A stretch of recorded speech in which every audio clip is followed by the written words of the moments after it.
आज मैं हिंदी साहित्य से तीसरे पाठ को पढ़ाने जा रही हूँ। इस पाठ का शीर्षक है बस की यात्रा और जिसके लेखक हैं हरिशंकर परसाई। हरिशंकर परसाई एक बहुत अच्छे व्यंग्यकार हैं, हास्य व्यंग्यकार है। हास्य व्यंग्यकार का मतलब होता है जो व्यंग तो करते हैं पर किसी को दुख लगने वाले तरह से नहीं करते, बल्कि हंसाने के उद्देश्य से ये व्यंग करते हैं। ठीक है, इनसे होता क्या है कि वो सच्ची बातों को भी बताते हैं पर किसी को दुख ना लगे इस तरह से वो बताते हैं। तो लेखक आगे बताते हैं कि ये 5 मित्र ने तय किया, मतलब लेखक और उनके साथ जो और 4 लोग थे, इन लोगों ने तय किया कि ये लोग शाम 4 बजे की बस से जाएंगे। ठीक है, पन्ना से इसी कंपनी की बस सतना के लिए घंटे भर बाद मिलती है, जो जबलपुर की ट्रेन मिला देती है ना। यानी ये लोग पन्ना से कंपनी के लिए चलेंगे, सतना के लिए चलेंगे लोग। ठीक है, और उसके बाद जबलपुर की इन लोग की ट्रेन पकड़नी है, क्योंकि वहाँ से सुबह ये लोग घर पहुँच जाएंगे इस तरह से करके। फिर लेखक में से 2 को सुबह काम पर हाजिर होना था, यानी वहाँ पर काम पे पहुँचना था, इसलिए ये लोग वापसी का भी यही रास्ता अपनाना चाहते थे। लोगों ने सलाह दी कि समझदार आदमी इस शाम वाली बस से सफ़र नहीं करते हैं, यानी ये बस जो थी वो शाम के समय निकलती है। फिर वहाँ के जो लोग उस बस को जानते होंगे उन्होंने ऐसी सलाह दी कि भाई जो समझदार आदमी होगा वो तो बिल्कुल इस बस से शाम के समय में सफ़र नहीं करेगा। हो सकता है दिन में उससे सफ़र कर लेते होंगे, लेकिन शाम के समय लोग इससे सफ़र नहीं करते हैं। तो लेखक को लगा भी कि पता नहीं शायद रास्ते में डाकू मिलते होंगे। तो उन्होंने पूछा भी क्या रास्ते में डाकू मिलते हैं?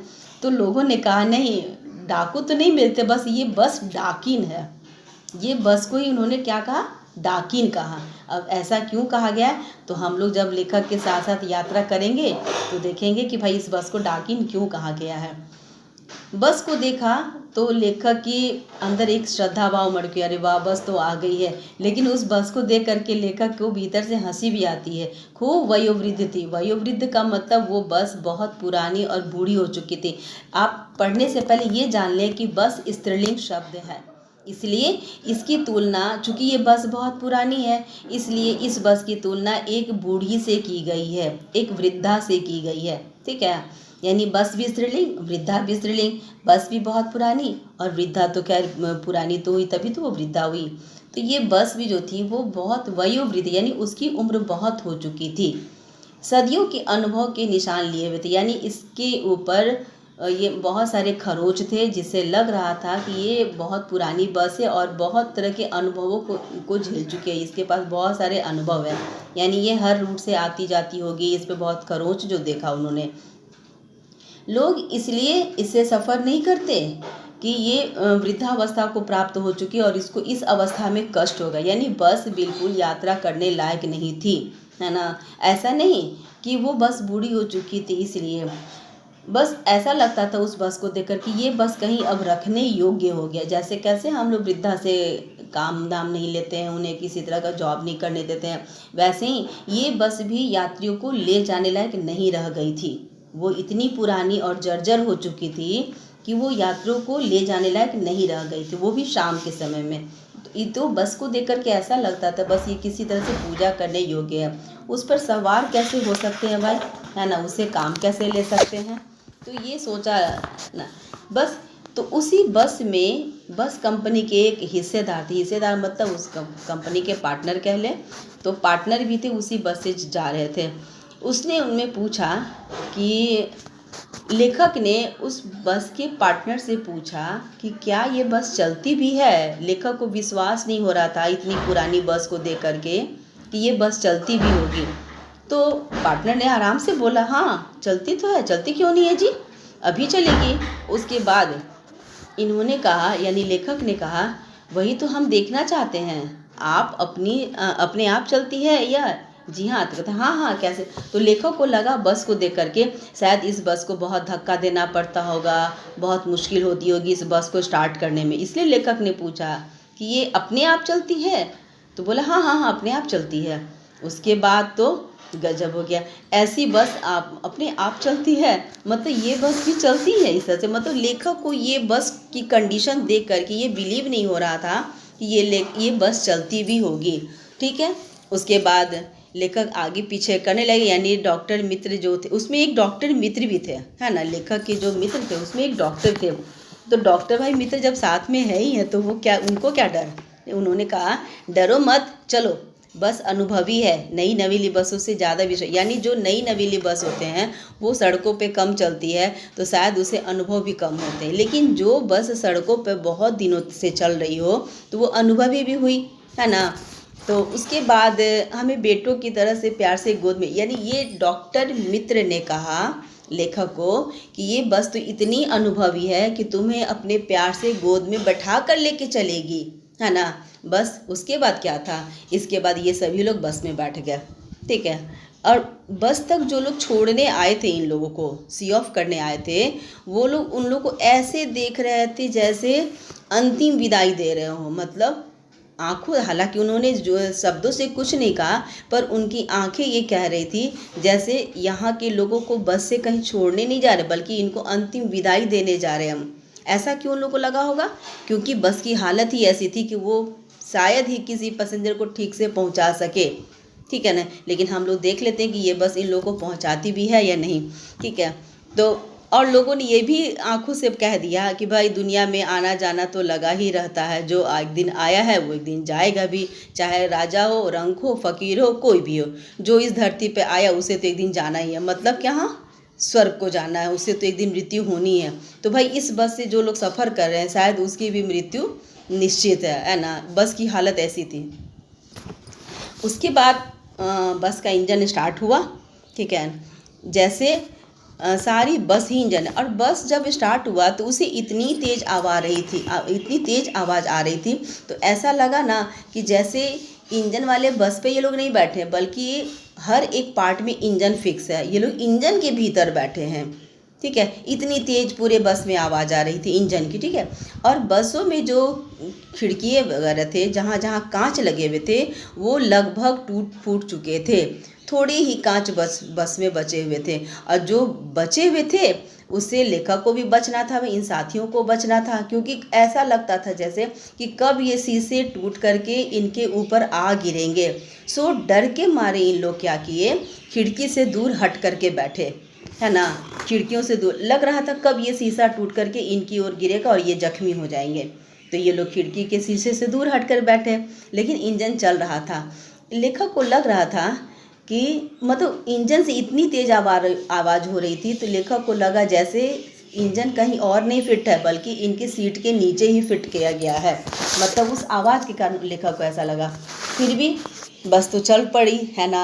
लेखक को लगा कि ये बस जो है वो गांधी जी के असहयोग और सविनय अवज्ञा आंदोलन के वक्त अवश्य जवान रही। मतलब कहने का कि गांधी जी का ये दोनों आंदोलन बहुत पुराना है, ठीक है। असहयोग आंदोलन का मतलब होता है जिसमें सरकार को सहयोग न देना, है ना। तो वो हो गया कैसा, असहयोग आंदोलन। गांधी समय यही आंदोलन हुआ था ना, जिसमें क्या कहते थे, लोगों ने अंग्रेजी सरकार को सहयोग देना बंद कर दिया। और सविनय अवज्ञा आंदोलन का मतलब होता है विनम्रता पूर्वक आज्ञा न मानना। ये दोनों आंदोलन के समय शायद ये बस जरूर युवा रही होगी, जवान रही होगी, है ना। उसे ट्रेनिंग मिल चुकी थी, यानी कैसे इस आंदोलन को झेलना और कैसे क्या करना। बस का हर एक हिस्सा दूसरे से असहयोग का, यानी कोई हिस्सा किसी के सपोर्ट में नहीं था। लगता था जैसे कि बस के सारे पार्ट्स बिल्कुल अलग अलग हैं, है ना। बस पूरी तरह सविनय अवज्ञा आंदोलन के दौर से गुजरी, यानी कि बस का कोई भी पार्ट किसी का सपोर्ट, जैसे इंजन टायर का सपोर्ट नहीं कर रहा हो, टायर तो ट्यूब का सपोर्ट नहीं कर रहा हो, तो कोई किसी बस की जितने भी पार्ट्स थे वो किसी का सपोर्ट नहीं कर रहे थे, ठीक है ना। तो इसलिए लग रहा था कि भाई असहयोग आंदोलन चल रहा है, यानी वो लोग बात नहीं की, कोई पार्ट किसी का। भाई कोई भी गाड़ी जब चलती है तो उसके सारे पार्ट एक बैलेंस में होते हैं, है ना। हर एक पार्ट दूसरे पार्ट को सपोर्ट करता है तभी तो बस चलती है ना। तो लेखक को ऐसा लगा नहीं। वो सीट पर बैठा हुआ था तो सीट बॉडी को छोड़कर, कभी ऐसा लगता था जैसे जो सीट पर बैठा हुआ व्यक्ति वो कभी सीट छोड़कर आगे बढ़ जाता था तो कभी पूरा सीट ही उनके ऊपर पलट जाता था, ठीक है ना। यानी ये नीचे और सीट क्या हो जाता था, ऊपर हो जाता था, इस तरह से। फिर बस चलते चलते अचानक क्या हुई, बस रुक गई। तो पता चला लेखक को कि पेट्रोल की टंकी में छेद हो गया है। तो पेट्रोल की टंकी में छेद हुआ है, तो ड्राइवर ने क्या किया, पेट्रोल को बाल्टी में निकाल लिया और उसे बगल में रख लिया, ठीक है ना। और बगल में रखा और उसमें एक नली डाला, नली डाल यानी एक पाइप के थ्रू पेट्रोल इंजन में भेजने लगा, है ना। इस तरह से करके लेखक को ये सब देखकर लग रहा था कि थोड़ी देर बाद बस कंपनी का जो पार्टनर है वो आएगा और इंजन को निकाल करके, इंजन की हालत इतनी बुरी हो चुकी थी कि इंजन को आएगा, गोद में निकाल के रख लेगा और उसे एक बच्चे की तरह पाइप से पेट्रोल पिलाएगा। जैसे कि बच्चे को दूध पिलाते हैं ना, वैसे ही इंजन को गोद में ले करके बहुत प्यार से उसको बाल्टी में रखा हुआ पेट्रोल प्यार से पिलाएगा। लेखक को ऐसा लग रहा था वो पार्टनर के बारे में, ठीक है। फिर भी बस की रफ्तार अब धीरे धीरे क्या हो गई, 15-20 मील हो गई थी, ठीक है ना। लेखक को उसके किसी हिस्से पर भरोसा तो बिल्कुल नहीं था। उसने देख लिया था कि इंजन की हालत क्या है, शीशे की हालत क्या है और सीट की हालत क्या है, ठीक है ना। वो सब को देख चुके थे बैठे बस के अंदर बैठे बैठे, इसलिए लेखक को बस के किसी भी हिस्से पर भरोसा नहीं था। ब्रेक भी फेल हो सकता था, स्टीयरिंग टूट सकती है ना। बस के बाहर जब लेखक देख रहा था तो उसे प्रकृति के दृश्य बहुत अच्छे लग रहे थे, क्योंकि दोनों तरफ हरे भरे पेड़ थे जिन पर पक्षी भी बैठे हुए थे। लेखक हर एक पेड़ को अपना दुश्मन यहाँ पे इसलिए समझ रहा था, उससे लग रहा था कि भाई इस तरह से खंडहर बस के आगे ये पेड़ पौधे क्यों आ जा रहे हैं, कहीं बस पेड़ में टकरा न जाए, है ना। पेड़ से टकराएंगे तो हम लोग सब जख्मी हो जाएंगे, घायल हो जाएंगे, बस की हालत तो और बुरी हो जाएगी। तो ऐसा तो लेखक को इसीलिए पेड़ ही दुश्मन लग रहे थे, ठीक है। जो भी पेड़ आता तो लेखक बिल्कुल डर जाता कि कहीं बस इस पेड़ से टकरा न जाए, है ना। और जब वो ड्राइवर उस पेड़ से बच के निकल जाता तो लेखक को फिर दूसरे पेड़ का इंतजार रहता कि कहीं दूसरे पेड़ से अब ये टकरा न जाए। लेकिन लेखक दूसरे पेड़ से भी बस को निकाल लेता था, है ना, यानी वो बस उस पेड़ को भी पार कर लेती थी, कोई दुर्घटना तो नहीं घटी। आगे लेखक को एक झील दिखा तो लेखक मन ही मन सोच रहा था दूर से झील को देख करके, आज तो ये बस इस झील में डुबकी लगाएगी ही लगाएगी। लेकिन क्यों, क्योंकि लेखक को बस के ऊपर जरा भी भरोसा था ही नहीं। उसके न इंजन पे भरोसा था, न उसके ब्रेक पे भरोसा था, किसी चीज़ पे भरोसा नहीं था। इसलिए लेखक को लग रहा था कि आज तो ये बस झील में डुबकी लगा ही लेगी, ठीक है ना। अचानक बस फिर रुक गई तो ड्राइवर ने तरह तरह की तरकीबें की, बहुत तरह के उपाय किए, वह लेकिन चली नहीं। ऐसा लगा था जैसे आज ने सचमुच बस ने अवज्ञा आंदोलन शुरू कर दिया, यानी जैसे बस ये कह रहा हो, भाई इस अवस्था में मुझे सड़कों पर चला रहे हो, आज मैं तुम्हारा कहना ही नहीं मानूंगी। यानी ड्राइवर के बहुत कोशिश करने के बाद भी बस चलना शुरू नहीं हुई, ठीक है ना। तो जो कंपनी का जो पार्टनर बैठा था बस में, वो कहता है अरे भाई बस तो फर्स्ट क्लास है, अभी भी उस बस को वो बहुत एक नंबर का बस बता रहा है। और जब रुक जाने पर लेखक ने पूछा कि ये रुकी क्यों भाई, तो जब एक नंबर की बस है, फर्स्ट क्लास बस है, तो ये रुकी क्यों। तो पार्टनर कहता है ये तो इत्तेफाक की बात है, संजोग है, हो गया, रुक गई गाड़ी, ठीक है ना। अब उस समय जो क्योंकि ये लोग शाम को चले थे तो धीरे धीरे रात भी हो चुकी थी, है ना। तो चांदनी माहौल था, यानी चांदनी फैली हुई थी और वृक्ष की जो छाया के नीचे अचानक बस जाके के रुक गई। अब उस स्थिति में जो चांदनी रोशनी में जो बस आके रुकी तो लेखक को बस की स्थिति पे बड़ी दया आ रही थी। ऐसा लगता था जैसे किसी वृद्ध से ज़बरदस्ती काम लिया गया हो और वो थक करके बैठ गई हो कि भाई अब नहीं हो सकता मेरे से काम, है ना। ऐसा लग रहा है बस कह रही हो।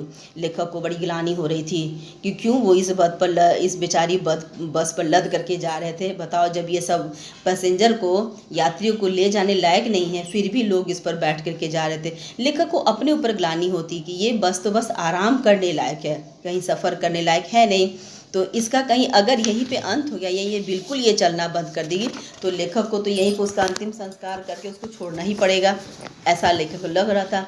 तो कंपनी के जो हिस्सेदार थे, जो पार्टनर थे, उन्होंने वहाँ पे क्या किया, उन्होंने बस का इंजन खोला और उसमें कुछ खराबी को दूर की, यानी उसे सुधारा। और उतना करने के बाद बस फिर आगे चली, उसकी चाल और कम हो गई, ठीक है ना। धीरे धीरे क्या हुआ कि उसके जो हेडलाइट थे, उस हेडलाइट की ज्योति भी, यानी उसका लाइट भी कम होने लगा। बिल्कुल धीरे करके उसका लाइट बिल्कुल ही ख़त्म गया। इतना कम हो गया कि उसके लाइट में बस को चलाना नामुमकिन था, ठीक है ना। लेकिन चांदनी रात थी, सो बस ने क्या किया, उसी चांदनी रात में रास्ता को टटोल टटोल के रेंग रेंग के बस आगे बढ़ती रही। आगे या पीछे से कोई गाड़ी आती तो लेखक एकदम डर जाते कि अब क्या होगा, लेकिन बस क्या करती थी उस समय, एकदम साइड खड़ी हो जाती थी, है ना, साइड लग जाती थी और कहती थी जैसे लगता है कि दूसरे बस वालों की, भाई निकल जाओ बेटी, अपनी तो उम्र ही नहीं रही कि तुमसे कोई कंपटीशन करे, है ना, अब तुम ही जाओ, आगे बढ़ जाओ। और ये बस डर के मारे साइड में लग जाती थी। तभी लेखक को आगे बढ़ते बढ़ते एक पुल नजर आई, एक पुलिया के ऊपर से बस गुजर रही थी। लेखक तो बहुत डर गए उस जगह को देख कर कि भाई ये पुलिया पता नहीं कैसे पार करेगी। तभी क्या हुआ कि पुलिया के पास वो पहुंचे थे, क्या हुआ, एक टायर फिस करके बैठ गई, यानी टायर पंक्चर हो गया यहाँ पे। अब तो वह बस तो इतने ज़ोर से हिल करके रुक गई। तो अगर वो तो खैर शुक्र है कि बस की स्पीड बहुत कम थी, इसलिए कोई दुर्घटना नहीं घटी। लेकिन अगर बस अगर स्पीड में होती ना तो ये उछल करके पुलिया से ज़रूर किसी नाले में गिर जाती। बगल में नाला था तो ज़रूर उस दिन वो नाले में गिर जाती, लेकिन बस की स्पीड बहुत कम थी।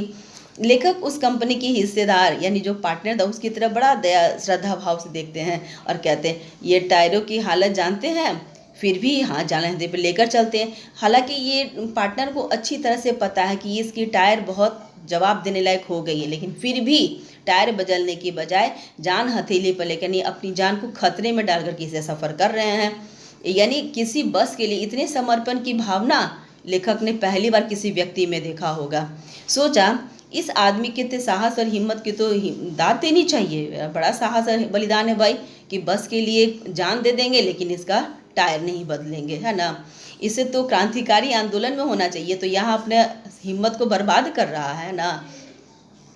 और फिर अब ऐसा आदमी जब स्वर्ग जाएगा तो क्या करेगा, देवता भी उसे बाहें पसार कर उसको वेलकम करेंगे, है ना, उसका स्वागत करेंगे। भाई महान आदमी है ये, जो इसने अपनी जान दे दी लेकिन अब एक टायर नहीं बदला गाड़ी का, ठीक है। इस तरह से करके फिर वो आगे बढ़े। दूसरा घिस अंत में क्या हुआ कि टायर तो वो पंक्चर हो गया, तो जो ड्राइवर और ये लोग थे इन लोगों ने बस से ही दूसरा घिसा हुआ टायर निकाला बिल्कुल, और उसी टायर को लगा दिया, है ना, जो कि टायर पहले से घिस चुका था फिर उसी को लगा। अब तक तो लेखक ने अपनी जगह पन्ना, इनको पहुंचना था ना, पन्ना पहुंचने की उम्मीद ही छोड़ दी थी उनको, तो जबकि सुबह तक घर पहुंचा, लेकिन ये न बस न ट्रेन पकड़ाएगी ना ये लोग पन्ना पहुंचे। पन्ना कभी भी पहुंचने की उम्मीद तो छोड़ी थी, साथ ही साथ पन्ना क्या, ये तो बिल्कुल ही छोड़ चुके, नाउम्मीद हो चुके थे कि ये कहीं नहीं पहुंच पाएंगे। पहुंचेंगे तो कहाँ, सीधा ऊपर, है ना, सीधे इस दुनिया से ऊपर को ही चले जाएंगे। बस लेखक को ऐसा ही लगा। तो इस पृथ्वी पर उसकी कोई अब मंजिल नहीं, यानी उन्हें अब कहीं जाना नहीं है, इसी बस में उनकी ज़िंदगी बितानी है। सो वो क्या किए, अब इनका जितनी भी इनको कहीं घर पहुंचने की जो बेताबी थी, जो बेचैनी, जो तनाव था, है ना, वो सारे अब इनके अंदर से ख़त्म हो गए, क्योंकि वो मान लिए थे कि इसी बस में अब रहना है, क्योंकि ये बस हमें पहुंचाने वाली नहीं है। और फिर वो बड़े इत्मीनान से घर की तरह बस में ही बैठ गए, उनकी चिंता खत्म होती गई। और फिर से ये लोग दोस्त लोग क्या किए, आपस में फिर से हंसी मजाक शुरू कर दिए, यानी बिल्कुल निश्चिंत हो गए कि इस बस से हम कहीं पहुंचेंगे भी।